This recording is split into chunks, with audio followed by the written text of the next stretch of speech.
नमस्कार। आज हम चंगेज़ खान ने नेतृत्व में मंगोलों ने 1219 के अंदर उत्तर पूर्वी जो ईरान था और वर्तमान के अंदर जो आधुनिक उज़्बेकिस्तान है, तो उज़्बेकिस्तान पर भी हमला किया था। इसके अलावा उन्होंने किस पर हमला किया था, दिल्ली पर भी उन्होंने कई बार धावा बोला और दिल्ली के अंदर उस टाइम खिलजी और मोहम्मद तुगलक थे, उन्हें अनेक कठिनाइयों का सामना करना पड़ा। सुल्तान ने एक विशाल स्थायी सेना का निर्माण किया था और विशाल सेना की स्थापना की संभावना से उनको प्रशासन के अंदर भारी चुनौतियों का सामना करना पड़ा। इस भारी चुनौतियों का सामना करते हुए अलाउद्दीन खिलजी और जो मोहम्मद तुगलक था, उनको दोनों ने क्या किया कि अपने अपने साम्राज्य की स्थापना के लिए कई बार बहुत सारे प्रशासनिक कार्य भी किए, सेना का निर्माण भी किया, सिक्के भी चलाए और अपने सेना को नगद वेतन भी दिया। तो मैं थोड़ा सा आपको बता रही हूँ, उन दोनों के अंदर तुलना बता रही हूँ कि दिल्ली पर तो 2 बार शासन किया, एक तो 1299 से 1300 तक, एक 1302 से लेकर 1303 तक, ठीक है। और अलाउद्दीन खिलजी ने एक विशाल सेना का क्या किया था, निर्माण किया। मोहम्मद तुगलक ने भी क्या किया था कि मंगोलों को परास्त कर दिया था और दिल्ली पर अपना साम्राज्य स्थापित किया और एक विशाल सेना का क्या किया था, निर्माण किया था।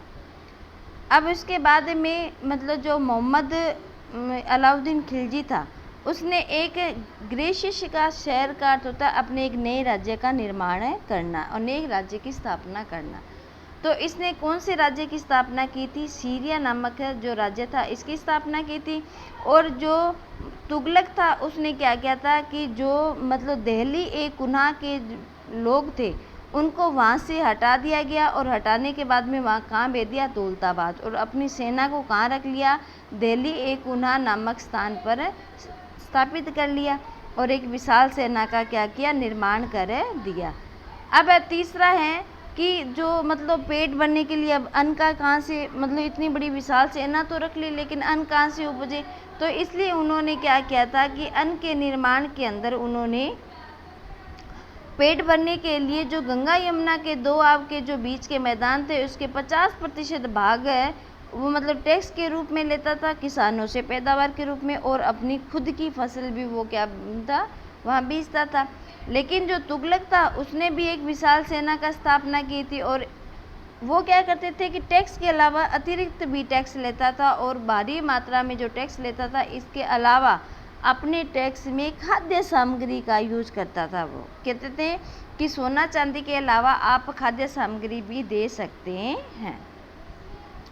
अब इसके अंदर तीसरा जो पॉइंट आ गया, वो तीसरा पॉइंट है वेतन। तो वेतन है वो जो अलाउद्दीन खिलजी था वो भी अपने सैनिकों को क्या देता था, नगद वेतन देता था। और नगद वेतन, अब अपने पास में जो तीसरा पॉइंट था कि वो जो वेतन था, वेतन है तो खिलजी है वो अपने सैनिकों को वेतन क्या देता था, नगद रुपए का वेतन देता था, ठीक है। कैसे देता था, नगद है, नगद वेतन दिया करता था। और इसके अंदर इसके अलावा वो किसी सामान को या किसी वस्तु को नहीं देता था। इधर मोहम्मद तुगलक है, मोहम्मद तुगलक भी अपने सैनिकों को क्या देता था कि एक संकेतित मुद्रा के अंदर वो भी पैसा दिया करता था। सोना चांदी का न होकर एक हल्की धातु से मुद्रा बनाई जाती थी और उसे देते थे। लेकिन जो वहाँ के सैनिक थे वो बहुत ही क्या थे, चतुर थे। उन्होंने सोने चांदी के जो सिक्के थे उन सिक्कों को तो अपने पास में क्या कर लिया, सुरक्षित रख लिया, और जो मुद्रा देते थे उनसे वो क्या करने लगे, सामान खरीदने लगे। इधर जो खिलजी था वो क्या करता था कि पैसा देता था, लेकिन इसके बदले में जो सैनिक थे वो क्या करते थे, दिल्ली के व्यापारियों से सामान खरीदते थे।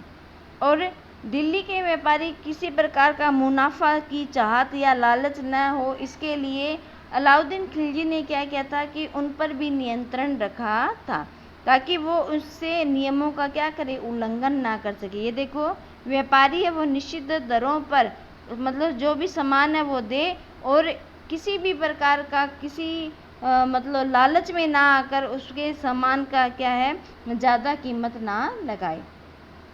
अब अपने पास में जो चौथा पॉइंट है वो है प्रशासनिक कदम।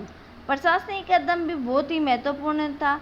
उन्होंने क्या किया था, इतिहासकारों ने कुशलता और कमी से मतलब किसी प्रकार की कमी और बाजार की वस्तुओं में कुशलता की आपूर्ति के लिए उन्होंने शासनकाल को बहुत ही प्रशंसा की थी। और मंगोलों के आक्रमण का खतरे के बावजूद भी उन्होंने क्या किया था, सफलतापूर्वक है वो सामना किया था। मंगोलों का आक्रमण के सफलतापूर्वक सामना किया। इधर मोहम्मद जो तुगलक था, मोहम्मद तुगलक की भी प्रशासनिक कार्य के कदम में उन्हें अनेक प्रकार की असफलताओं का क्या करना पड़ा, सामना करना पड़ा। विशाल सेना को भंग करना पड़ा। इसी बीच जो प्रशासनिक से संबंध थे वो महत्वपूर्ण कदम उठाए, कई परेशानियां भी हुई।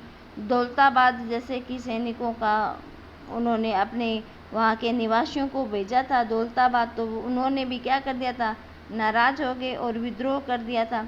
जो गंगा यमुना का जो दोआब का मैदान था जहाँ पर वो फसल वगैरह उगाते थे, तो वहाँ पर भी जनता का ने क्या किया था, मतलब बगावत की। और इसके अलावा वहाँ पर क्या हो गया, अकाल गिर पड़ गया था। मोहम्मद तुगलक ने जो सिक्के चलाए थे उसे भी उनको क्या करना पड़ा था, बंद करना पड़ा।